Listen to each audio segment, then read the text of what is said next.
And thank you all for joining us here tonight on the Victory Lap. I am your host, James Boss. Joined alongside me is Shane Tinney. Shane, how are you feeling? I'm feeling good tonight. How are you feeling? You know, feeling quite fine myself, but you know who I'm not feeling as good as? Who? Ross Chastain, who pulled quite possibly the coolest thing I have ever seen in professional sports. I've never once cared about NASCAR in my life, but this weekend changed things. I mean, that was amazing, right? It's the coolest thing I've ever seen. Like, legitimately, I haven't seen anything cooler than it. He went from 10th to 5th. And, like, that also gave him a spot in the NASCAR championship. And it's just like, this is the stuff you do in video games, yeah, right? Literally, people, like, obviously neither of us really know NASCAR at all. This is just something that we saw that was just like, holy heck, what is going on?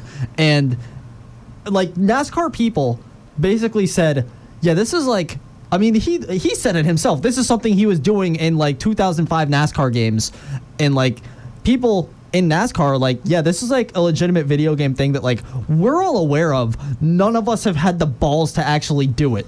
And this guy, Ross Chastain, is the first human ever to just be like, you know what? I'm already in a bad situation, but I think I know something that might make this worse. Or that might make this work. And it's incredible. Yeah, and the fact that they were saying, like, yeah, this is some video game stuff, I can actually vouch for that because when I was younger, I actually did used to be in NASCAR a little bit, and I had the video games, and that is the type of stuff that I used to do. And it just happened to work in real life. I mean, that was... I don't think I've ever seen anything like that. I have never seen anything like it. I mean, it's the fastest lap on that track in the last 75 years. Like, unreal. Absolutely unreal. Watch, you're going to see guys trying to do the same thing now. That's something, I was seeing something like, there's a lot of push to, like, ban this move because it's so dangerous to actually pull off. Yep. Because literally, he just floored it and just prayed that the wall would guide him to victory. Because at the end of the day, he had no control over the wheel. Like, he just... NASCAR words, I don't understand most of it. Put it in the fifth gear and basically just let it ride. Florida and parade. Yep. And got him into fifth place, got him into the championship. It was awesome. Good for loved him. it. Good for him. It was very good for him. You know who else had a very good last week was Christian Javier of the Houston Astros, who just had a combined no-hitter against the Phillies in the World Series. That series is now tied at 2 games. And is someone who I feel like I kind of spoke that into existence last week. I'm going to try and, push my luck here. And I was about to say I'm going to try and speak a national catastrophe into existence so Nick Castellanos goes full scorched earth. But, like, I kind of have too much respect for myself to do that. But the Phillies, they got to do something here. Well, let's remind everyone, what was your prediction of this World Series? Oh, Astros in 3. Astros in 3, right. Hey, so far, my ability to speak things out of existence had at least been going kind of well. It's gone 5. It's in game 5 now, so that's more than 3.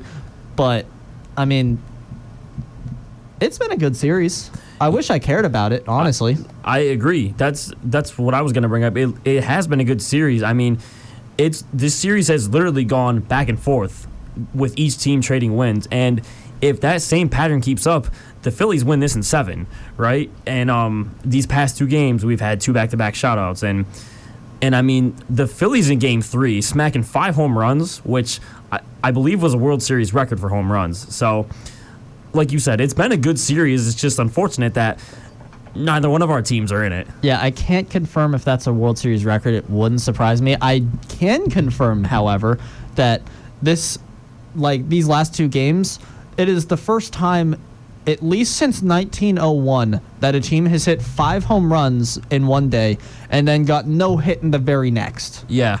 So that's at least some history there. But, like, it's entertaining. It is entertaining at the very least.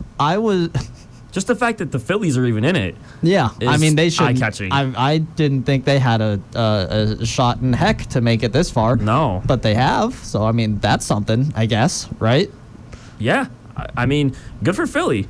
Good for Philly. It's been a good year for Philly. Yeah. I mean, outside of the Sixers, it's been a good year for Philly.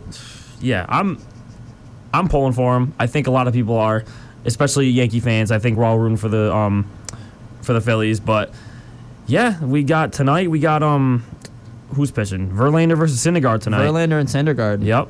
Yeah, Schwarber's already got one bomb. It's still a tight series. I mean, it's very tight. These two teams are good. Like, yeah.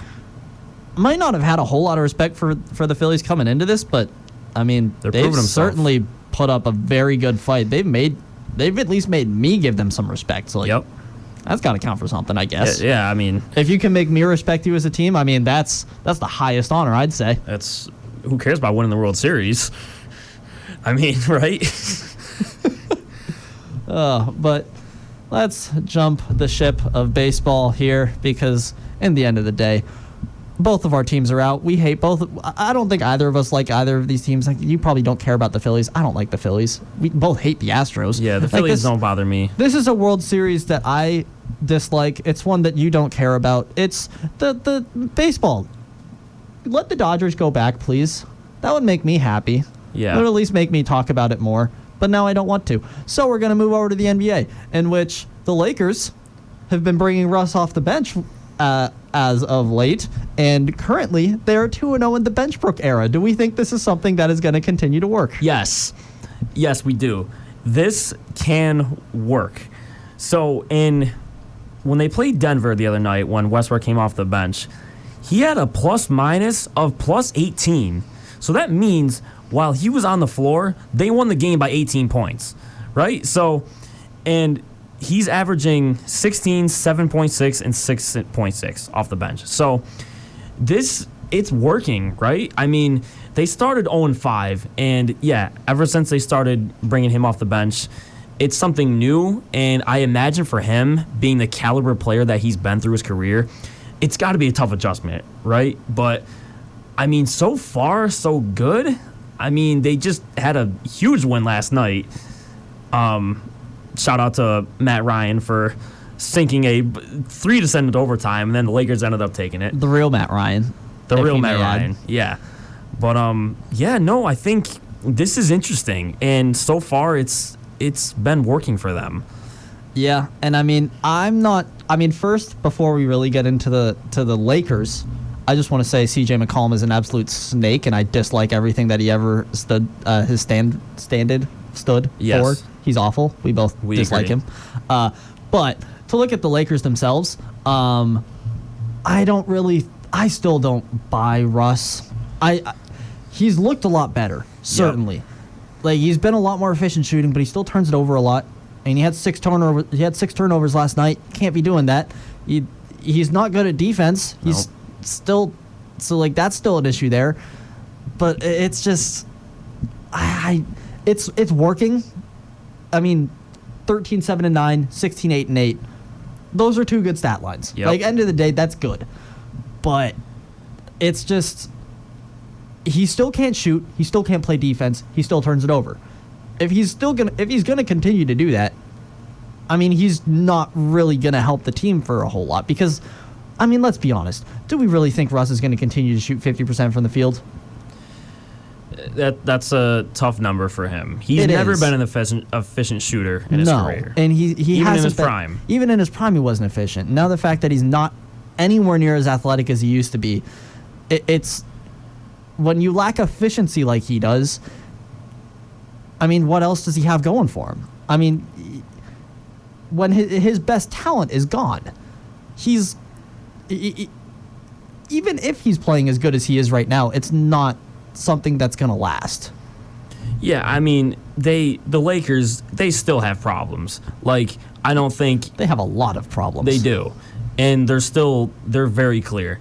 And I don't think bringing Westbrook off the bench is going to suddenly, like, flip a switch. But I think the biggest thing this does for Westbrook is he's been ball dominant his whole career, right? Through every team he's played for. So now they bring him in with that second unit. They're basically telling him, okay, Russ, do your thing with the second unit. And he's still getting, like, starter minutes. He's, like, hovering around 30. So I think if he can kind of fit in and settle into this role, I think they got a start of something good going for them. But, yeah, like you said, the defense problems is still there. And they clearly don't trust him enough because in overtime last night, Patrick Beverly started. He barely even played in the fourth quarter. I don't know if he played at all during overtime. He didn't step on the floor in overtime. I don't remember when he went.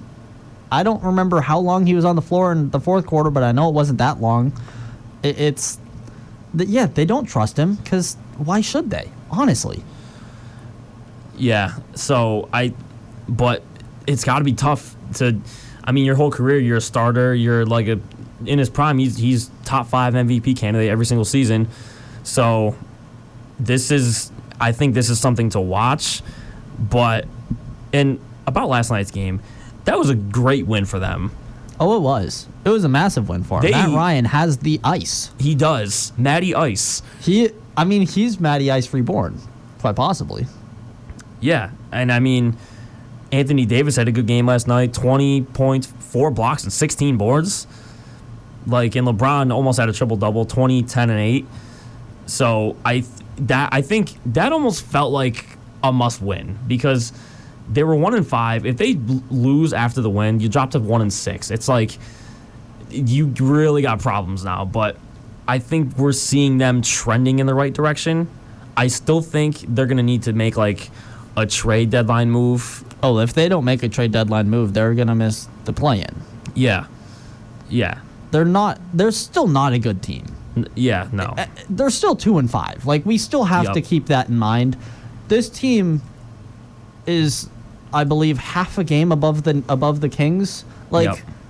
They still suck. Yeah. We shouldn't try and pretend like they don't just because they've won their last 2 games. They're a garbage basketball team. They have so many problems, it's hard to keep track. No one on this team can shoot at all. I don't care if Lonnie Walker hit, 5 threes yesterday. He sucks. Yeah, he had a game. He will never have another game like that in his life. I guarantee it. Yep. This team is bad, and bringing Russ off the bench isn't going to fix anything. And no, they're not half a game up on the Kings. They're tied with the Kings. Yeah, that's not the position you want to be in.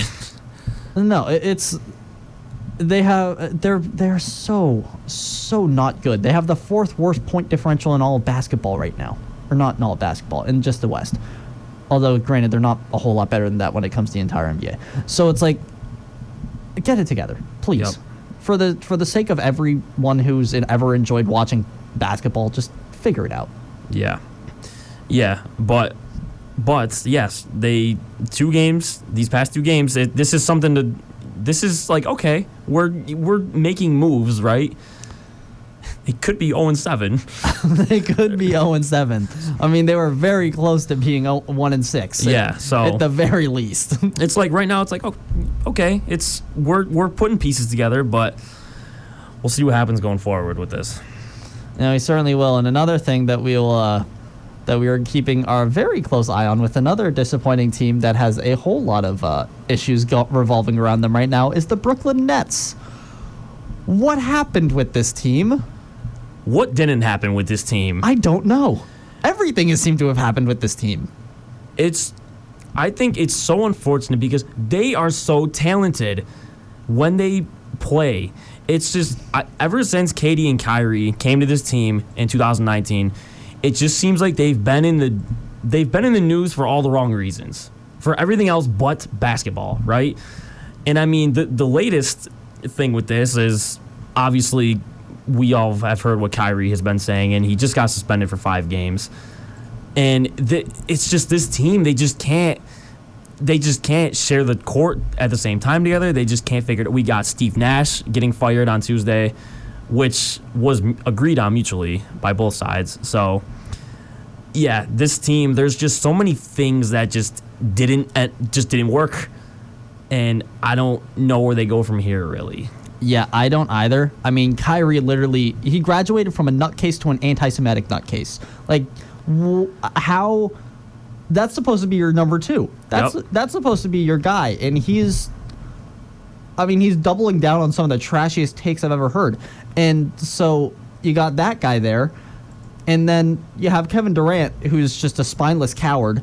I mean, I don't care if he's dropping 32 a night. He's hooping. Doesn't matter. He's hooping. He's hooping, but when it doesn't matter for the Nets. Yep.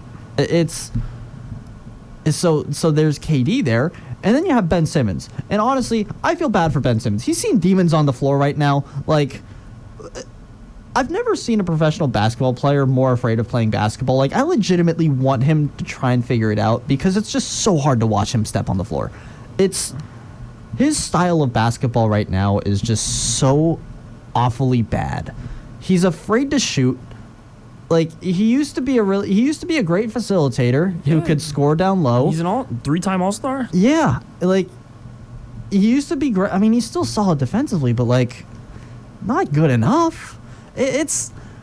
I feel for Ben Simmons right now because, like, we know he's good. He got drafted first for some reason, right? Yeah. Like, you're not just getting picked that high if you suck. So he's got to have something there. I hope he can figure it out. I don't think he will, at least not with this team around him.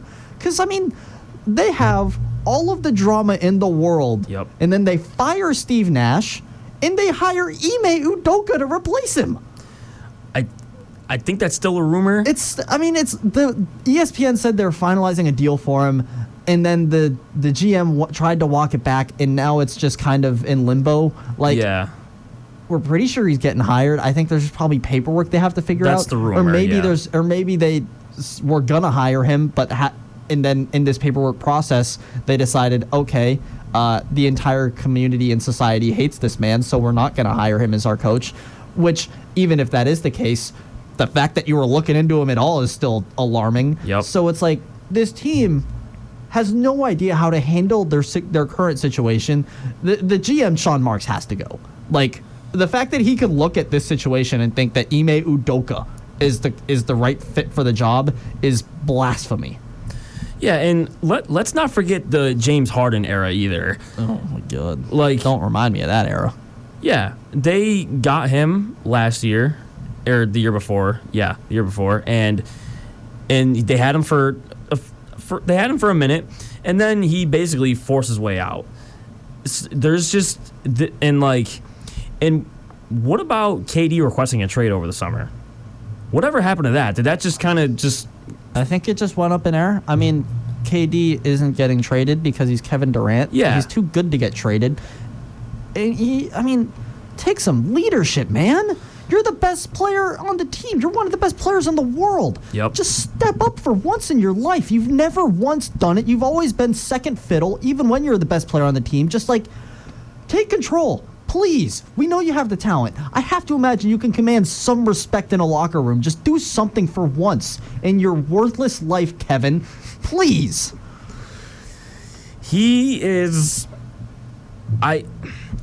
Kevin Durant just wants to hoop. I feel like in all this outside noise, he just wants to play basketball. And if it's one to feel bad for me, it's almost him, because like when he came to Brooklyn in 2019 with him and Kyrie, it was like they were the best 1-2 punch in the league, I would have to say, right? That was a big deal when they went there. And then it was them two, and then when Kawhi and Paul George went to the Clippers. But like it was like the Brooklyn Nets, like KD and Kyrie, this is going to be fun. And it just all went downhill.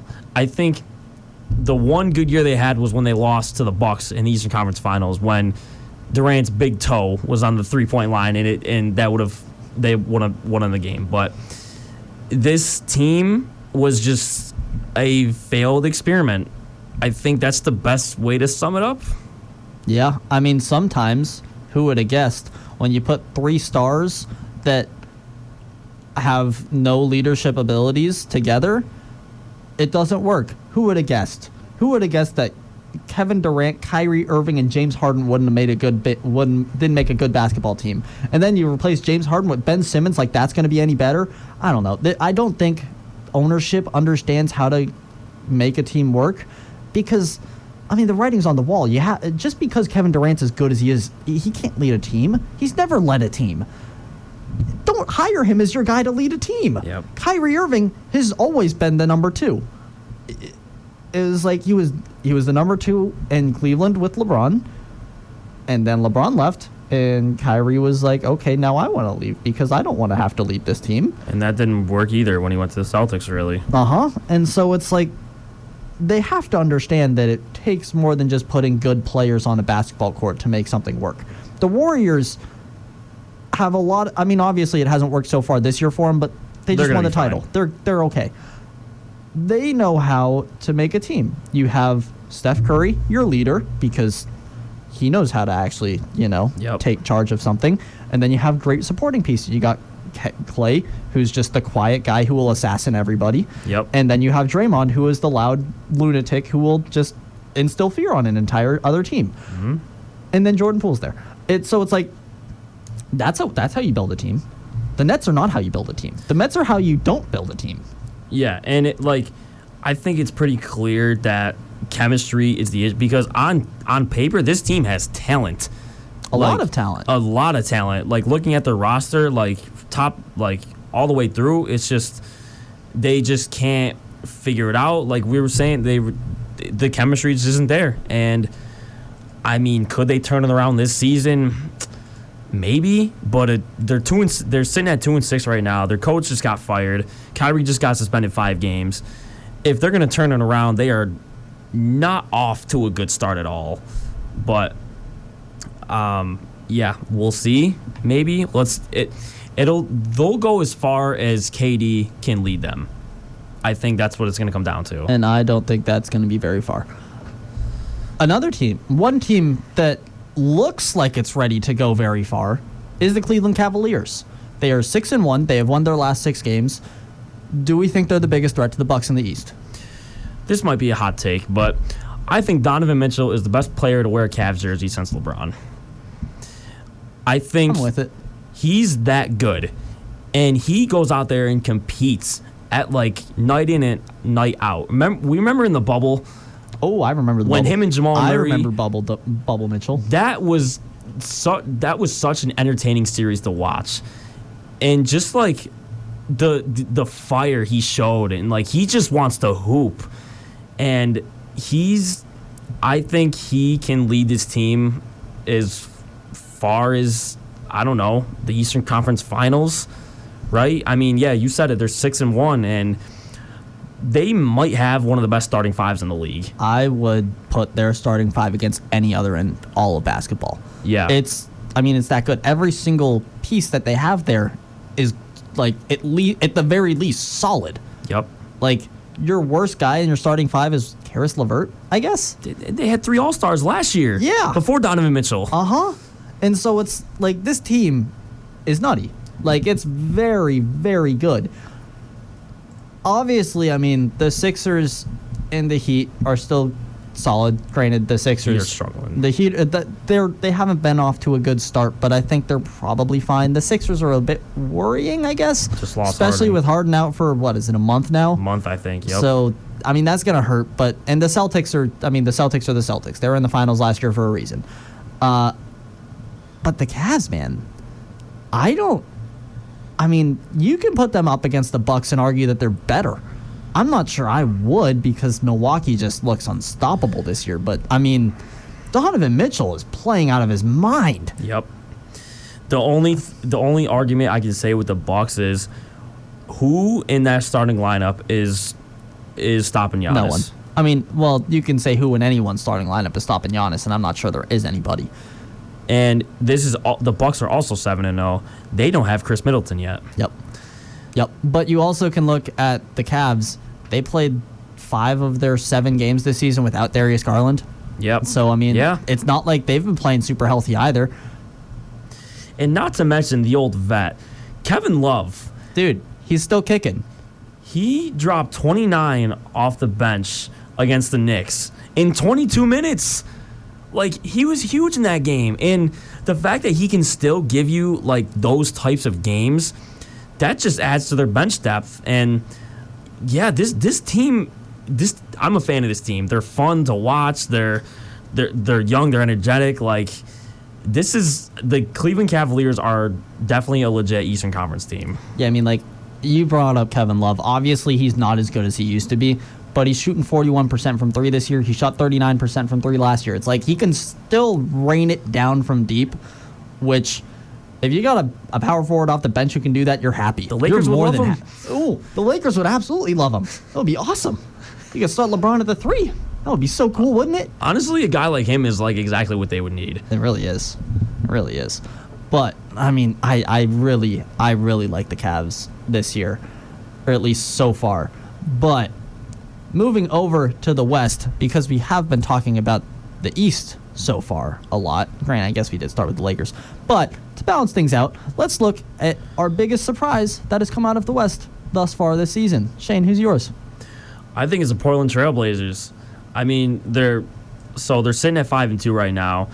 Damian Lillard has been out a few games, and they're hanging in there. And Anthony Simons is getting better and better, it seems like, by the game. And I think, not to mention, they still have to be somewhat adjusting to life without C.J. McCollum, right? I mean, he played there 8 seasons. Coward C.J. McCollum, yes. by the way. Yes. But in last year, they finished 27-55, and they're sitting at number 2 in the West right now. I think they're surprising a lot of people. Like, I don't think they were just going to completely be at the bottom of the conference, but for them to be sitting at 2, I think they're a team to watch. Yeah, I am going to go with the San Antonio Spurs. That's a good pick. Is my most surprising team. They're 5-3, and last night when we were looking at their starting lineup, the only player that I had even heard of was Jacob Poeltl. Poeltl. I had to listen to games to make sure that I was saying his name right. It's Poeltl. Spelled Poeltl. Okay. Yeah. I did my research, Shane. All right then. I had to confirm. I love to hear because even though I knew his name, I didn't know how to say it before tonight. I stand corrected then. So, you look at this team, I'm just going to list off the other 4 people that were starting, and I'm going to mess up half of their names because I don't know. They had Jeremy Sochan. I don't know how to say that name. He was starting. They had Keita Bates-Diop. I think that's how you say his name. He was starting. Trey Jones. That's an easy one. Don't know who he is. Romeo Langford. I mean, you could have told me that these were Shakespeare characters and I would have believed you. Like, I legitimately have never heard of these guys that the Spurs are walking out on the floor, and they're 5-3. Granted, this lineup last night did lose by 43. They did. So, like, to the Raptors. Maybe there's a reason that I hadn't heard of these guys, but to the Raptors without who? To the Siakam not playing, or Fred VanVleet. Yeah, Fred VanVleet. Yeah. And they still blew him off the floor by 43. Yeah, and they only had like 2 guys score 20 points. Yeah, it was truly a showing for the Spurs.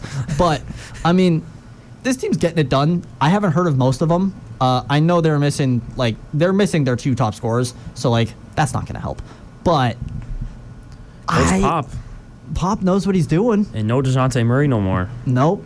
No DeJounte. This team isn't actually, I don't think, that good. Granted, losing by 43 is going to skew some numbers here.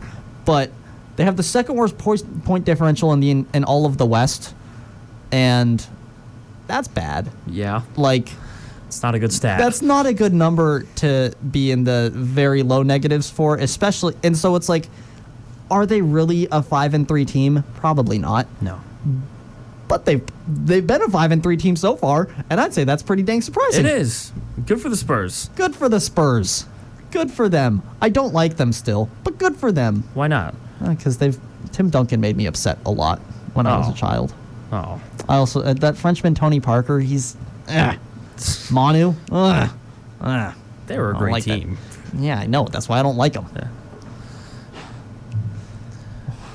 But that is going to do us here for the first half of the Victory Lap. I would like to thank everybody for joining us so far. We'll be stepping away for a quick break, but on the other side, we'll be back with a whole lot of NFL. So thank you for joining us. We will be back soon. And thank you all for joining us here on the Victory Lap. I am James Boss, joined alongside me is Shane Tinney, as we are here for the second half of our show. And to kick off our second half of the Victory Lap, we're going to look at the NFL. And this week was the trade deadline. Shane, how are you feeling about that one? Not good. We, the Giants, I thought we were going to make a move. I thought there was rumors about Chase Claypool. There was rumors about Jerry Jeudy, and nothing happened. The only transaction that happened through us was sending Kadarius Toney to the Chiefs for a couple draft picks. So how am I feeling about it? Not that good. Well, that's sad for you because I, for one, am feeling absolutely fantastic because 2023/2024, that season, is the year of the Jag, baby. Next season, it's our year. It's done. It's over. Why is that? Because Calvin Ridley is a member of the Jacksonville Jaguars. I don't care if he hasn't played a snap of football in a year and a half. When he's on the field, the man is electric. I agree. He is a dominant receiver. And the Jaguars, you know what they needed? A receiver. Yeah, a dominant receiver. Because Christian Kirk, I like the guy. He's not a number one. He's not even close to a number one. He's a solid 2. He's a solid guy, yeah. He's like a low-end 2, solid, very good 3, I'd say. I'd say that's about his role. I'd start him at flex. Yeah. Maybe. Well, you'd start him at flex if he's your 1. If he's a wide receiver 1 for a football team, you'd start him as a flex. But if he's not, you're not starting him anytime soon. So that's Christian Kirk. The Jaguars now, next season, will have Calvin Ridley, who's very good. So basically, what I see for them for the rest of this year, tank your hearts out, big guys. Keep on losing. Keep doing it.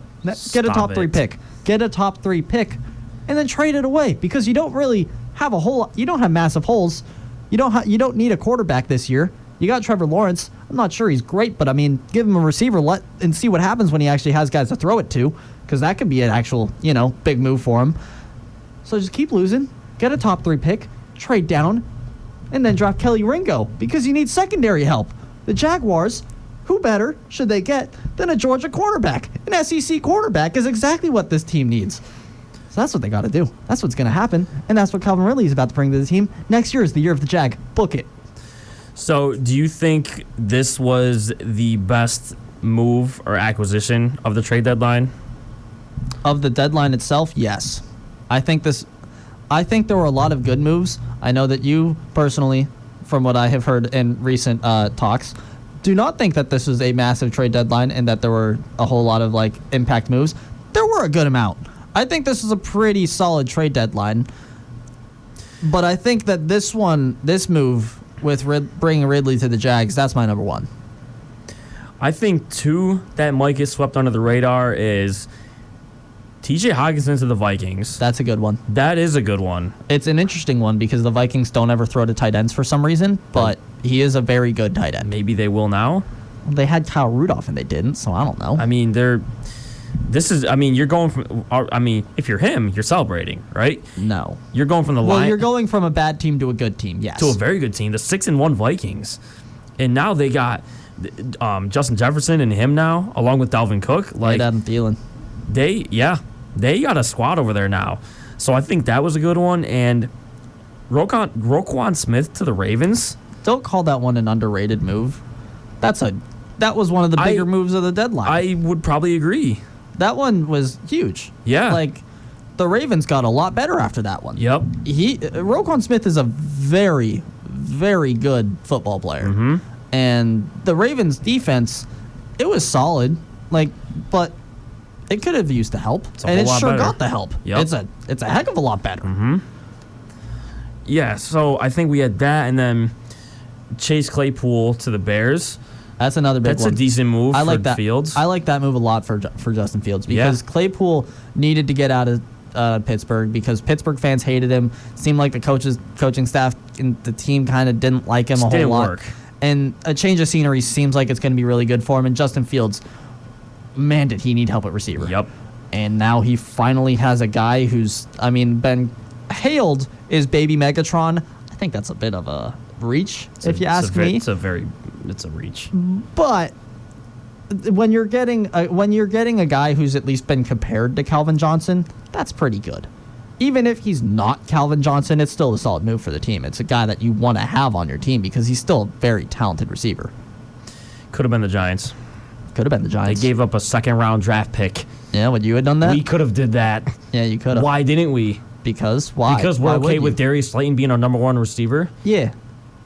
Why? Draft a receiver, and then you're not going to hand it to Saquon as much. Well, we drafted a receiver last year, and now he's on the Chiefs. So, what are we doing, guys? Right? Come on. Well, you're having a tough weekend is what you were having. And then we're having talks with Odell. If we can get him back, that would be that would be great because I think we would all welcome him back, right? I mean, you get Odell, his ACL is going right back. That thing is given if he's going to the Giants. I'll take him back. He'd be our number one receiver. I would take him back. If Odell's your number one receiver at this point in his career, I think you're doing something wrong. Is he not better than every other receiver they roll out there every Sunday? Sure. Okay. But, I mean, that would just be a sad sight. It'd be great. Yeah. I would welcome it. Would I think you every now? Giants fan would. Would they? Him and Saquon back together. Unbelievable. That's what you are. But yeah, speaking of the Giants, I come on here and I gloat when they win, so I'm going to own up to when they lose. No sugarcoating it, we played the worst game of the season. Daniel Jones played the worst game of the season. We face the Seahawks, who has been led by Geno Smith, who has resurrected his career this season. And honestly, good for him. Like, it's been pretty cool to watch. But we just could not get anything going. Daniel Jones threw for 176 and only 20 rushing yards. And that was an awful game by us. I'll have to admit that one. And they scored 13 points. 13 points, which is the lowest point total this season. So this was not a good look for us. We got the bye week this week, so hopefully, we can kind of rest up, rejuvenate and everything, and they got the Texans off the bye. So I think that's a good game to get back on track with. But yeah, no, this was an ugly game. It was an ugly game, but I mean, at least you did it to the Seahawks are a good team. They are. It's as strange of a sentence as that is, considering what's going on with them this year. They're good. The Seattle Seahawks are a legit team. They are. And Geno Smith, I mean, like you said, has looked fantastic. But you can't talk about the Seahawks without talking about Kenneth Walker and Tariq Woolen. Those two rookies have been so absurdly good for them so far this year. Like, it's kind of amazing that they've been able to be as dominant as they have been. Because, I mean, it's not like at least in my memory, I don't think they were supposed to be this good. I mean, obviously they are now, and that's what matters. But I don't remember either of them being hyped up as massive prospects at the draft. And so the fact that they have been as good as they are, as they've been, I mean, it's certainly something worth noting. Yeah, and also not to mention you got a pretty good wide receiver duo in DK Metcalf and Tyler Lockett. Like, yeah, no, the Seahawks, they're no team to sneeze at anymore. And it's like we talk about Russell Wilson. We're going to talk about him a little bit later. Like, would you rather have Geno Smith or Russell Wilson right now? Geno. Yeah, right? No question. Which is crazy. Because all of his Geno Smith's career, like, he's bounced around from team to team. He was even the Giants backup actually for a season. But yeah, I mean, the Seahawks, I think, have surprised everybody this season. Yeah, and you mentioned the Seahawks not being anything to sneeze at anymore. Another thing that's not anything to sneeze at anymore is the NFC East, formerly known as the NFC Least. They've been probably the best division in all of football. I mean, just kind of how are we feeling about that? It's just crazy to see this division's turnaround because just 2 years ago in 2020, the Commanders came out of this division and were 7-9. In 2020, 2 years ago. And now, the overall record of the NFC East is 23-8. The Giants are 6-2, and they're in third. They'd be 2 or 1 in probably every other division. So, I mean, this is like crazy. In last year, the Giants were 4-13, and the Eagles were 9-8. And we see where they're both at now. The Eagles are 7-0, and the Giants are 6-2. And the Cowboys are also 6-2. And the Cowboys just hung 49 last weekend on the Bears. I mean, it's the Bears, granted, but 49 points, that's 49 points. 49 is always a lot. Yeah, so Granted, I do not care because it was against the Bears. That's a valid point. But this is no longer the NFC least. You could argue, I mean, I don't know, are they the best division in football? Yeah, no question. It's not even an argument. They are. They are the best division. Which one's better? I mean, you look at it, the only one that's close record-wise is the AFC East. But, like, I mean, granted, that team's got some solid... none of those teams I don't think are bad, but like, the NFC East just feels better. And, Which is crazy. The NFC West could be good. It could be the best in football, but, I mean, half of those teams don't know what they're doing right now, so it's hard to really put them up too high. But you mentioned that the Giants would be leading most divisions with their 6-2 record and are still somehow third.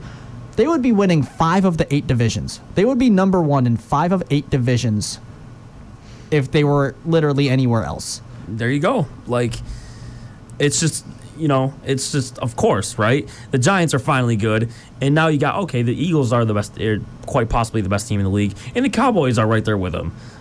So it's that division title is going to come down to the wire, and that's going to be something to watch heading into late December and January.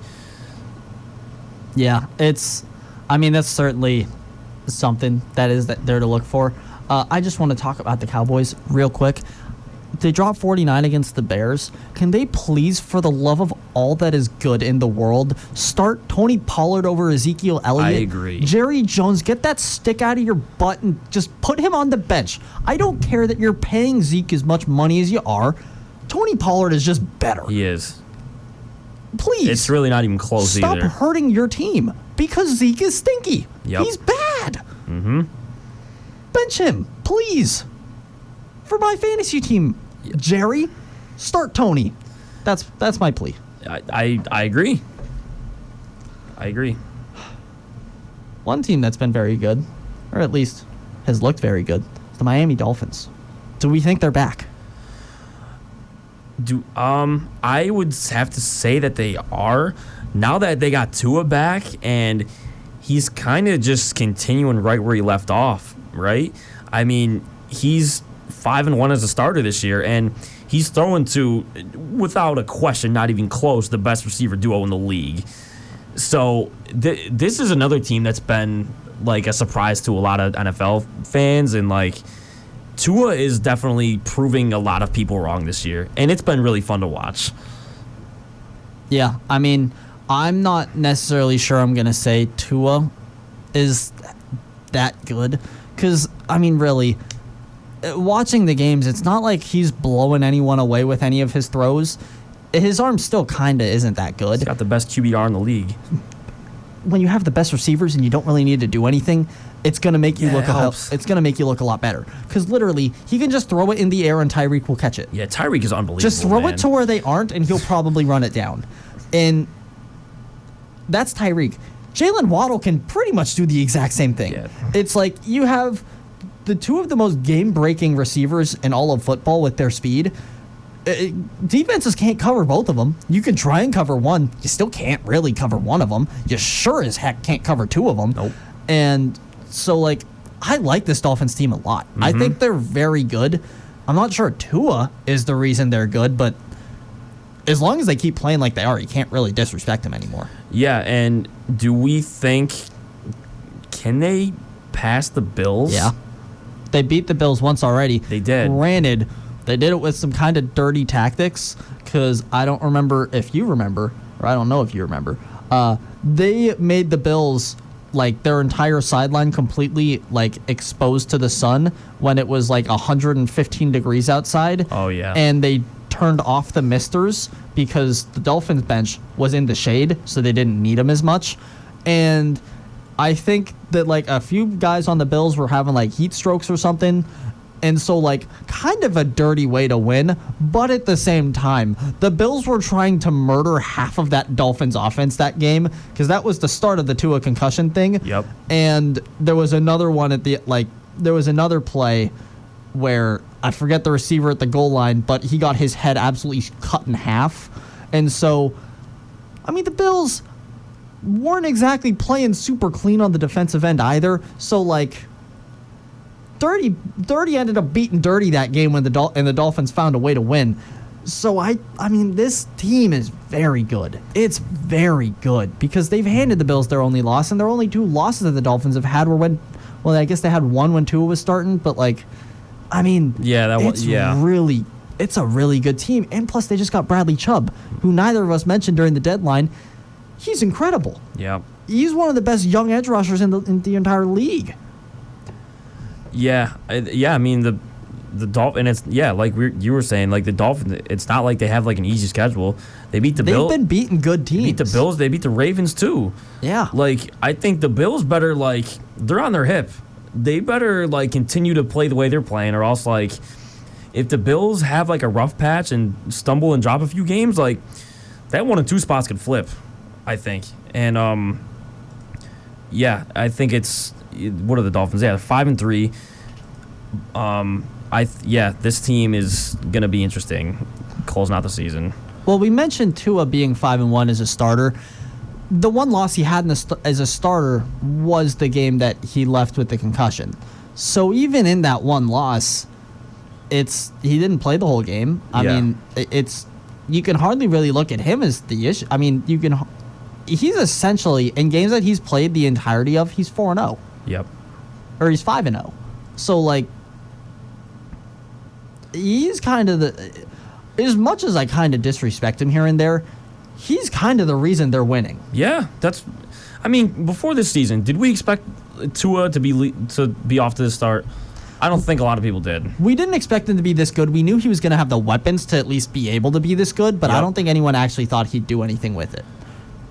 Yeah, and Tyreek Hill's unbelievable. He's so good.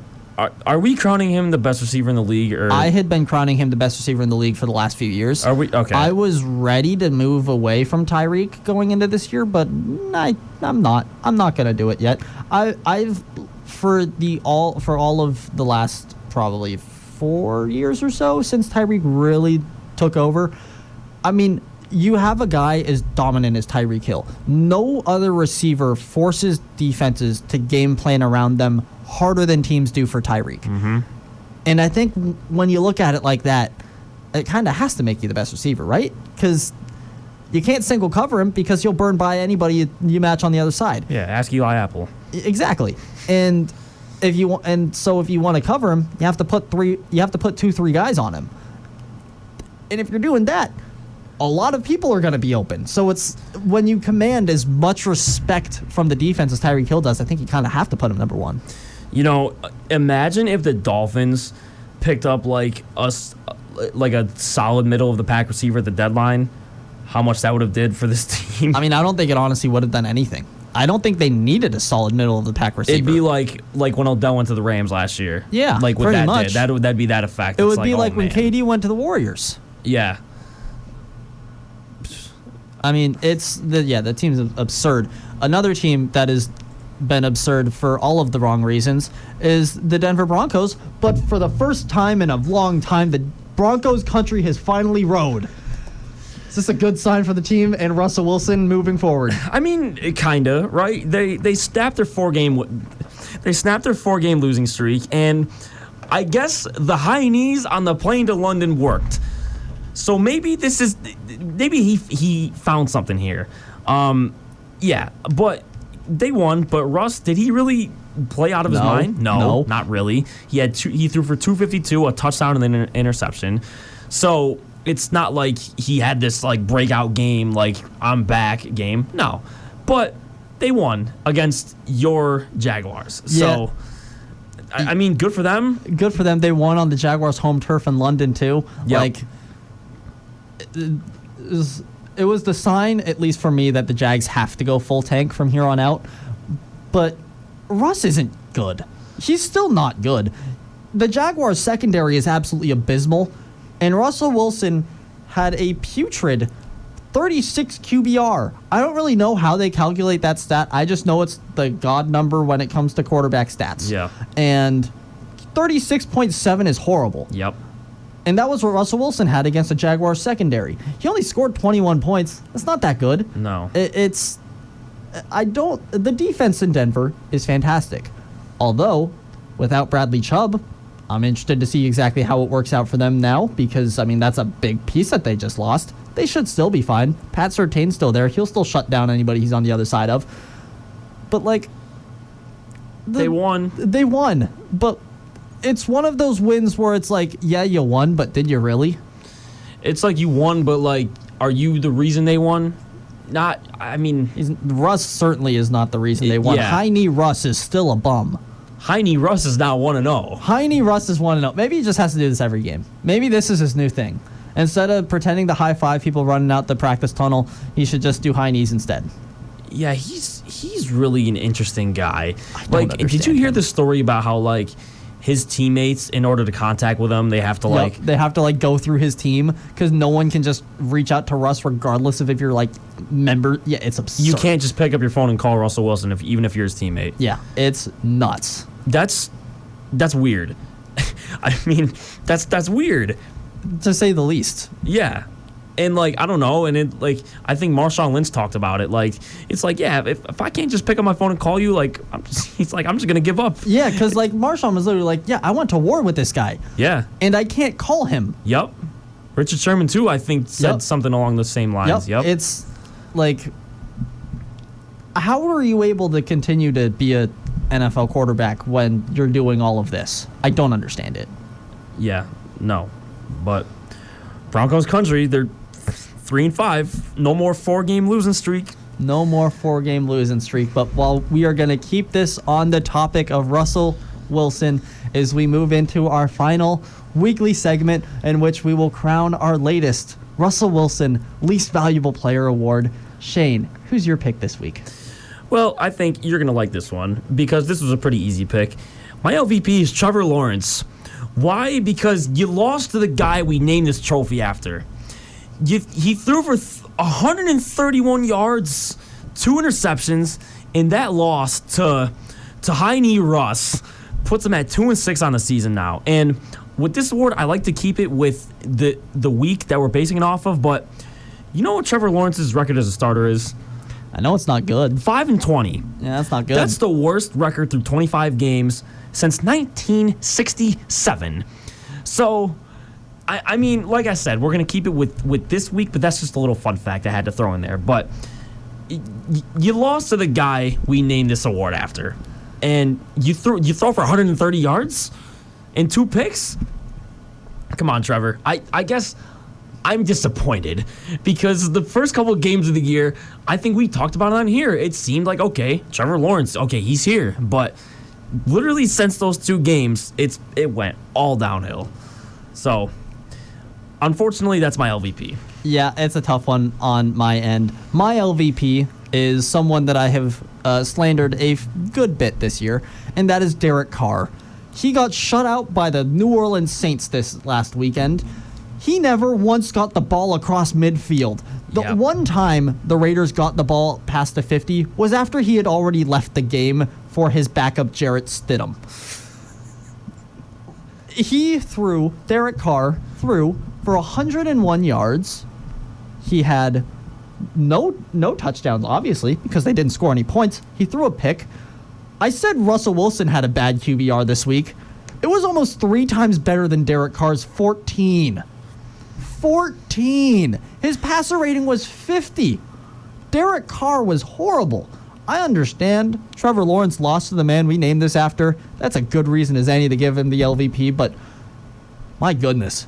Derek Carr put on a performance for the ages when it comes to bad football. And how did Davante Adams do? He had 1 catch for, I believe, 3 yards. Yep.